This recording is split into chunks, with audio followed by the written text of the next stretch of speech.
नमस्कार दोस्तों आज की वीडियो प्रेजेंटेशन में मैं आपको एक बहुत ही इम्पॉर्टेंट सब्जेक्ट में कुछ अच्छी इन्फॉर्मेशन देने जा रहा हूँ। यहाँ पे मैं आपको ये समझाऊंगा कि हॉरोस्कोप के अंदर में वो कौन से पैरामीटर्स होते हैं जिनको लगा करके आप ये चेक कर सकते हैं कि किसी भी इंसान को कैंसर जैसे गंभीर बीमारियां या एड्स जैसी घातक बीमारियां क्या लग सकती हैं। यदि उसके अंदर में ऐसे चांसेस बन रहे हैं तो सेकेंडली आपने उसमें ये चेक करना है कि उसमें रिकवरी के कितने चांसेस हैं, क्योंकि बहुत बारी ऐसा होता है कि जब रोग आइडेंटिफाई हो जाता है, बीमारी समझ में आ जाती है, तो इंसान उसका इलाज कराता है। कई बारी ग्रह आपके मजबूत होते हैं तो इंसान उस बीमारी का इलाज करा लेता है, रिकवरी हो जाती है। और बहुत बारी ऐसा होता है कि इंसान इलाज कराते कराते मर जाता है, कई साल निकल जाते हैं, लाखों का खर्चा हो जाता है, फिर भी जिंदगी बच नहीं पाती। तो कैंसर तो काफी तेजी से बढ़ रहा है और एड्स इसका भी बहुत सालों से अभी तक कोई इलाज निकल नहीं पाया है। पिछले कई सालों के रिकॉर्ड्स के आधार पे ये बात मुझे समझ में आई है कि जो एड्स का पेशेंट है वो भी धीरे धीरे तिल तिल करके मर जाता है। उसकी मौत बहुत भयानक होती है। शुरू में तो जब इंसान रिलेशंस बनाता है तो ये सेक्सुअली ट्रांसमिटेड डिजीजेस कई बारी माइनर रूप में बॉडी में दाखिल हो जाती हैं, तो वो इन्फेक्शंस बहुत बारी इलाज करा के ठीक भी हो जाती हैं। लेकिन अगर प्लैनेट्स कमजोर हैं तो वो सेक्सुअली ट्रांसमिटेड डिजीजेस एक ऐसी जानलेवा बीमारी बन जाती है जिसको कि हम एड्स के नाम से जानते हैं। तो आज सबसे पहले मैं आपको वो पैरामीटर समझाऊंगा कि जिसको चेक करना बेहद जरूरी है। इसके अंदर में आपने कुंडली के लगन को देखना होता है। लगन जहां से हमारा जीवन शुरू होता है, यानी कि कुंडली का पहला भाव। यहाँ पे आपने चेक करना होता है कि कोई मैलेफिक प्लैनेट्स का इन्फ्लुएंस तो नहीं है। मैलेफिक प्लैनेट्स यहाँ पे नेचुरल मैलेफिक्स कहलाएंगे। नेचुरल मैलेफिक्स में राहु आएगा, शनि आएगा, मंगल आएगा, सूर्य आएगा। ये नेचुरल मैलेफिक्स हैं, क्योंकि जिंदगी की जहां से शुरुआत हो रही है वहीं से आपके शरीर की फॉर्मेशन हो रही है। इसके बाद में लगन के स्वामी को आपने देखना होता है, जिसे हम लग्नेश कहते हैं, क्योंकि वो आपका ड्राइवर है इंजन का। हमने ये भी देखना होता है कि क्या लग्नेश के साथ में कोई मैलेफिक प्लैनेट्स बैठे हुए हैं, जैसे कि मैंने अभी बताया नेचुरल मैलेफिक्स, जिसमें शनि, राहु, मंगल, सूर्य आ गए।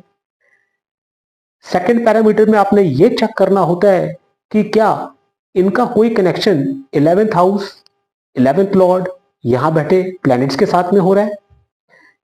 11th हाउस इसलिए क्योंकि छठा घर बीमारी का है। छठे से छठा 11वां भाव है, यानी कि कैंसर की बीमारी जो है या एड्स की जो बीमारी है, इसके कीटाणु बड़ी तेजी से फैलते हैं, मल्टीप्लिसिटी में फैलते हैं। शरीर में दाखिल होने के बाद में तेजी से वो मल्टीप्लाई होते हैं। तो 11th हाउस बीमारी की तरक्की के बारे में बताता है, यानी कि अगर बीमारी हुई है वो कितनी तेजी से, कितनी रफ्तार से आगे बढ़ेगी, कितनी मल्टीप्लिसिटी से वो शरीर के अंदर में फैलेगी। और तीसरा पैरामीटर इसके अंदर में आपने ये देखना है कि क्या लगन या लग्नेश का कोई भी कनेक्शन अफ्लिक्टेड बृहस्पति के साथ में बन रहा है। तो इस सैंपल चार्ट के जरिए मैं एक वुमन की पत्री आपके साथ में शेयर कर रहा हूं। इस लेडी की जो डेथ है वो एड्स के कारण हुई। तो आइए इनकी जन्म पत्री से वो पैरामीटर्स अप्लाई करके जानते हैं कि इनकी डेथ की वजह एड्स क्यों बनी। यहाँ पे आप देखेंगे कि जो लगन है, लगन के अंदर में सूर्य और राहु दोनों मैलेफिक प्लैनेट्स पॉजिटेड है, यानी कि लगन का संबंध मैलेफिक प्लैनेट से क्रूर प्लैनेट्स के साथ में बन गया। अब जो लग्नेश शुक्र हैं वो सेकंड हाउस में बैठे हैं और उनके साथ में दूसरे मैलेफिक शनि की युति है। तो जो पहला पैरामीटर है उसकी कंडीशन फुलफिल हुई। लगन का कनेक्शन मैलेफिक प्लैनेट्स के साथ में है, लग्नेश का कनेक्शन मैलेफिक प्लैनेट्स के साथ में है। अब यहाँ पे हमने तीसरी कंडीशन चेक करनी है। इधर आप देखेंगे कि जो 11th लॉर्ड बृहस्पति है वो 5th हाउस में बैठे हैं अपनी शत्रु राशि में, और यहीं से ये लगन में बैठे सूर्य और राहु को अपनी दृष्टि देते हैं। तो 11th हाउस का कनेक्शन भी लगन के साथ में बन गया। तीनों कंडीशंस यहाँ पे फुलफिल हो गई। तो जो पैरामीटर्स आपने लगन कुंडली में देखे हैं उन्हीं को हम नवांश कुंडली में भी जाकर के क्रॉस चेक करेंगे। यहां पर आप देखेंगे कि सिंह लगन की कुंडली है और लग्नेश सूर्य वो 12वें भाव में चले गए। लगन के अंदर में बृहस्पति बैठे हैं जो कि 8th लॉर्ड हैं। 6th लॉर्ड शनि जो कि रोग कारक हैं वो 11th हाउस में बैठ करके लगन में बैठे 8th लॉर्ड बृहस्पति को दृष्टि दे रहे हैं, यानी कि लगन भी अफ्लिक्टेड हो गया, लग्नेश भी अफ्लिक्टेड हो गया, 8th हाउस का 11th हाउस का कनेक्शन भी आ गया। 11th लॉर्ड बुध को आप देखिएगा कि वो 2nd हाउस में है, मंगल के साथ में उनका दृष्टि संबंध बना हुआ है जो कि उनके प्रबल शत्रु हैं, और ये दोनों प्लैनेट्स राहु केतु एक्सिस के अंदर में आ गए। राहु केतु शैडोई प्लैनेट्स हैं, छाया ग्रह हैं। जब भी कभी कोई इंफेक्शन होएगी उसके अंदर में राहु का रोल आएगा। यहां पे आपने देखा कि राहु 11th लॉर्ड बुध के साथ में है, 12th लॉर्ड चंद्रमा भी उसमें शामिल हैं, और ये सारे प्लैनेट्स मंगल से म्यूचुअल दृष्टि संबंध में है।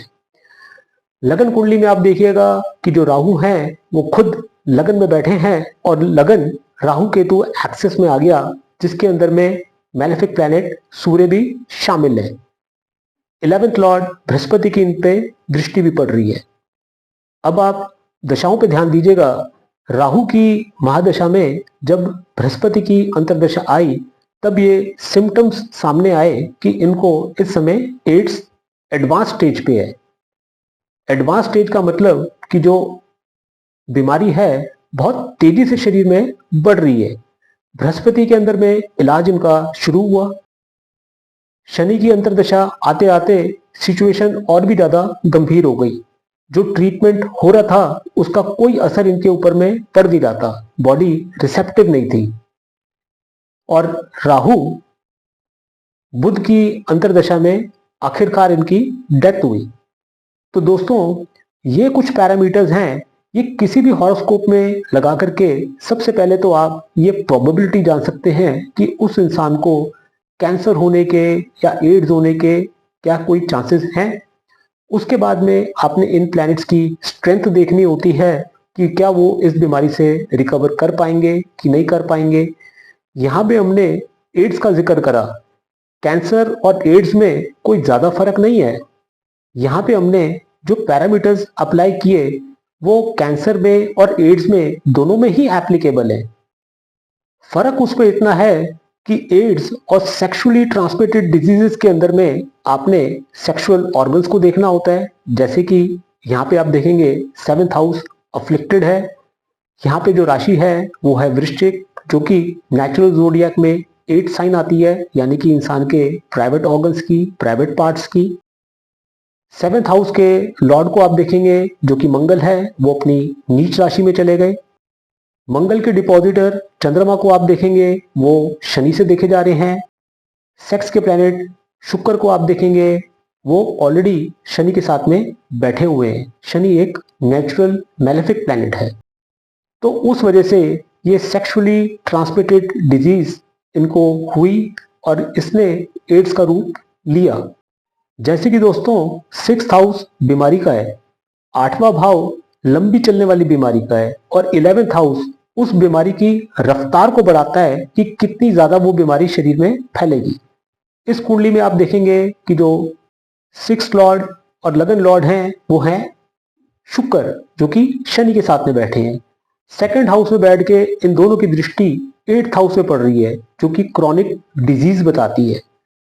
8th लॉर्ड और 11th लॉर्ड बृहस्पति को आप देखेंगे कि वो 5th हाउस में बैठ के 11th हाउस अपने घर को देखते हैं और लगन को देखते हैं। तो उस तरह से ये बात क्लियर हो जाती है कि बीमारी शरीर में दाखिल होगी। ये बीमारी कोई साधारण नहीं होगी, लंबी चलने वाली बीमारी होगी, क्रॉनिक डिजीज है, और शरीर के अंदर में दाखिल होने के बाद में बहुत तेजी से बढ़ेगी। तो दोस्तों आज का ये ट्यूटोरियल वीडियो बनाने का मकसद ये था आपको ये मैसेज देने का कि बीमारी कभी भी दस्तक दे सकती है, शरीर में गंभीर रूप ले सकती है। तो दुर्घटना से सावधानी भली, इसीलिए प्रिकॉशन पहले ले लीजिए। जन्म पत्री अपनी उठा करके एक बारी ज़रूर चेक कर लीजिए। अगर आपको उसमें कोई कठिनाई आती है या आप मुझसे कोई कंसल्टेशन लेना चाहते हैं तो उसके लिए मैं अपने व्हाट्सएप नंबर शेयर कर रहा हूँ। कभी भी बेहिचक होकर के आप अपने मन की बात मुझसे कर सकते हैं। थैंक यू दोस्तों, नमस्कार।